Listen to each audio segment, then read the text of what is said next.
Hi, ഇപ്പോൾ രാവിലെ 5:30 സമയം. രാവിലെ എഴുന്നേറ്റ് വരുമ്പോൾ തന്നെ കിച്ചണൊക്കെ ക്ലീനായി കിടക്കുന്നത് കാണുമ്പോൾ തന്നെ ഒരു സന്തോഷമാണ്. അപ്പോൾ ഇന്ന് ബ്രേക്ക്ഫാസ്റ്റിനും ലഞ്ചിനും ഫ്രൈഡ് റൈസാണ് ഉണ്ടാക്കുന്നത്. ഞാൻ ഇന്നലെ തന്നെ എല്ലാം റെഡിയാക്കി വെച്ചിരുന്നു. റൈസും വേവിച്ച് വെച്ചിട്ടുണ്ട്, വെജിറ്റബിൾസ് എല്ലാം കട്ട് ചെയ്ത് വെച്ചിട്ടുണ്ട്.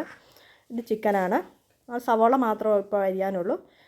അപ്പോൾ അതെല്ലാം എടുത്ത് വെച്ച് കഴിഞ്ഞാൽ അടുത്ത എൻ്റെ പരിപാടി എന്ന് പറഞ്ഞാൽ ചായ വെക്കാനാണ്. അപ്പം നെയ്യ് ആദ്യം എടുത്ത് മാറ്റണം.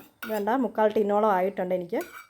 അപ്പോൾ ഇതുപോലത്തെ ടിന്നിനകത്ത് ഒരു 3 ടിന്നൊക്കെ ആകുമ്പോഴത്തേന് ഞാനത് ഉരുക്കി നെയ്യാക്കും. ഇതെല്ലാം കഴിഞ്ഞ് ചായ എല്ലാം വെച്ച് കഴിഞ്ഞിട്ട് ഞാൻ ഫ്രൈഡ് റൈസ് ഉണ്ടാക്കാനായിട്ട് തുടങ്ങി.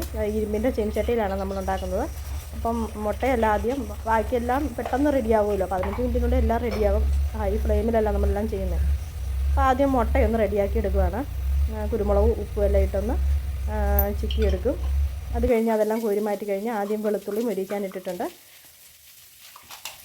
അതെല്ലാം ഇട്ട് പിന്നെ വെജിറ്റബിൾസ് കൂടെ പെട്ടെന്നിട്ട് വാട്ടിയെടുത്ത് നമുക്ക് പെട്ടെന്ന് റെഡി ആവുമല്ലോ. ഇവിടെ പിള്ളേർക്കെല്ലാം ഭയങ്കര ഇഷ്ടമാണ് ഫ്രൈഡ് റൈസ്. ഞാൻ വല്ലപ്പോഴും എല്ലാം ഉണ്ടാക്കുകയുള്ളൂ, അപ്പം ഇച്ചിരി ഏറെ ഉണ്ടാക്കും. അപ്പോൾ ഉച്ചയ്ക്കും രാവിലെ എല്ലാം ആയിട്ട് കഴിച്ചോളും. സ്കൂളിൽ കൊണ്ടുപോകുമ്പോഴും മോൻ ഇച്ചിരി ഏറെ കൊണ്ടുപോകും, കൂട്ടുകാർക്കെല്ലാം കൊടുക്കാനായിട്ട്. ഇതെല്ലാം ഹൈ ഫ്ലെയിമിലിട്ടൊന്ന് എല്ലാം ഒന്ന് വാട്ടിയെടുക്കണം. ലാസ്റ്റ് ക്യാബേജ് കൂടി ഇട്ടു. അത് കഴിഞ്ഞ് സോയാ സോസ് ഒഴിച്ച് കൊടുക്കുന്നുണ്ട്. അപ്പോൾ ഇതിൻ്റെ കൂടെ തന്നെ ചിക്കനും മുട്ടയും കൂടി ഇടേണ്ടതായിരുന്നു. ഞാൻ ഇടയ്ക്ക് മറന്നുപോയി അതിടാൻ. വീഡിയോ പിടിക്കുന്നതിൻ്റെ ബഹളത്തിനിടയ്ക്ക് അത് മറന്നുപോയി. അപ്പോൾ റൈസെല്ലാം ഇട്ട് ഇളക്കി കഴിഞ്ഞപ്പോഴാണ് അതിൻ്റെ കാര്യം ഓർത്തത്. പിന്നെ ലാസ്റ്റ് അതുകൂടി ഇട്ട് കൊടുക്കുന്നുണ്ട്. അപ്പം ചീനിച്ചട്ടി നിറച്ചുകൊണ്ട് കേട്ടോ. റൈസ് ഇച്ചിരി ബാക്കിയും വന്നിട്ടുണ്ട്. സോയാ സോസിൻ്റെ മണം ഉണ്ടോയെന്നാണ് ഞാൻ നോക്കുന്നത്. കാരണം സോസിൻ്റെ മണം ഇല്ലെന്ന് പറഞ്ഞാൽ പരാതി പറയും, അമ്മയെ സോസിന് ഇച്ചിരി കൂടെ സോസ് ഒഴിക്കുന്ന പറഞ്ഞ് നിൽക്കും. ഇപ്പോഴാണ് അതിൻ്റെ കാര്യം ഓർത്തത്. അപ്പോൾ അത് രണ്ടും കൂടെ ഇടുവാണ്. അതിൻ്റെ കാര്യം മറന്നു പോയായിരുന്നു.